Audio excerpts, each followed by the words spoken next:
د رسول الله صلی الله علیه وسلم د شپېته نصیحتونو په لړۍ کې یو دیرشم نصیحت د جمعې په ورځ د دعا قبلېدو ساعت. د جمعې ورځ ډیره مبارکه ورځ ده. په دې ورځ کې داسې یو ساعت شته چې که مسلمان پکې دعا وکړي حتما قبلېږي. په یو متفقون علیه حدیث کې ابي هريره رضی الله عنه فرمایي رسول الله صلی الله علیه وسلم د جمعې ورځ یاد کړه او وی فرمایل په دې ورځ کې داسې یو ساعت دی چې کله دغه وخت مسلمان بنده په لمونځ ولاړ وي او له الله تعالی څخه څه شی وغواړي الله تعالی یې ورکوي. بیا یې په لاس مبارک د دې وخت کموالی ته اشاره وکړه. د حدیث په شرح کې د دې جملې په اړه چې په لمونځ ولاړ وي او دعا کوي علما وایي له صلات څخه مراد شاید دعا وي، ځکه عربي کې صلات دعا ته وایي، یعنی دعا کوي. دا چې د جمعې په ورځ د دعا د قبلېدو دغه ساعت کوم وخت دی علما پکې دوه نظرونه لري. لومړی د جمعې د لمونځ لپاره په منبر د امام له کېناستلو د لمونځ تر پایه.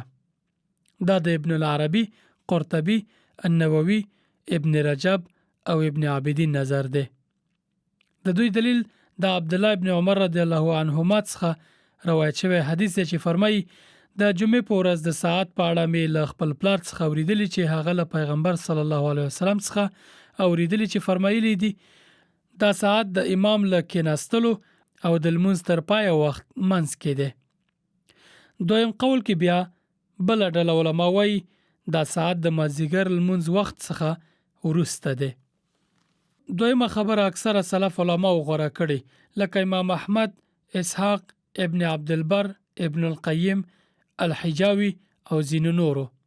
د دوی دلیل هم هغه حدیث دی چې جابر رضی الله عنه له رسول الله صلی الله علیه وسلم څخه روایت کړی دی چې فرمایلی دي د جمعې ورځ 12 ساعته ده. په دې کې داسې یو ساعت دی چې کله پکې مسلمان هر څه وغواړي الله پکې ورکوي. یعنی د مازدیګر لمونځ وخت څخه وروسته په وروستي ساعت کې ولټوي، یعنی د ماښام د لمانځه وخت داخلېدو څخه یو ساعت مخکې دغه وخت دی.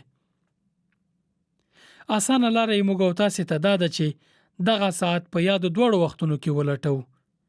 کوم وخت چې امام د جمعې خطبې لپاره منبر ته پورته کیږي او د جمعې لمونځ تر پایه پورې دغه وخت هر ډول دعا چې غواړو له الله پاک بخښنه غواړو، توبه وباسو، ورته دعاګانې کوو، کوم حاجت لرو، هر څه چې غواړو په دغه وخت کې وغواړئ. او بل د مازدیګر لمونځ وخت چې داخليږي لدینه شروع د ماښام لمونځ داخلېدو پورې دغه وخت کې خپل ټولې دعاګانې کوي. یعنی دواړه سره راټول کړئ، هم کله چې امام منبر ته خیږي او د جمعې لمونځ پورې دغه وخت کې دعاګانې کوي، او کله چې مازدیګر لمونځ وخت داخليږي د جمعې په ورځ له دغه وخت نه شروع د ماښام لمونځ داخلېدو پورې دعاګانې کوي، ان شاء الله قبلېږي. 22 نصیحت په سنت المنځونو پابندي.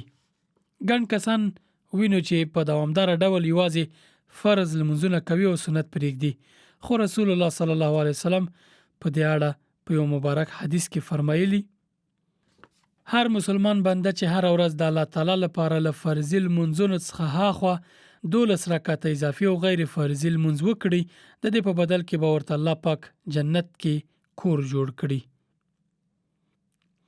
4 د غرمې له فرضي لمونځ څخه مخکې او 2 ترې وروسته، 2 رکعاته له ماښام وروسته، 2 رکعاته له ماخوستن او 2 رکعاته د سهار له لمانځه څخه مخکې. انسان په سنت او نفلي عبادتونو الله پاک ته نږدې کیږي او په دوامداره توګه د ترسره کولو له کبله یې الله پاک انسان ته واړه ګناهونه بخي او د انسان درجه ورسره لوړیږي. په یو بل مبارک حدیث کې بی بی عایشه رضی الله عنها له رسول الله صلی الله علیه وسلم څخه روایت کوي چې فرمایلی دي چې په 12 رکعاته سنت لمونځ خواري وزغمله، یعنی د دې په ترسره کولو یې صبر وکړ او دوامدار یې ترسره کړل، الله پاک به ورته جنت کې کور جوړ کړي. 4 تر غرمې مخکې، 2 وروسته، 2 رکعاته تر ماښام لمونځ وروسته، 2 تر ماسخوتن وروسته او 2 له سهار لمونځ څخه مخکې.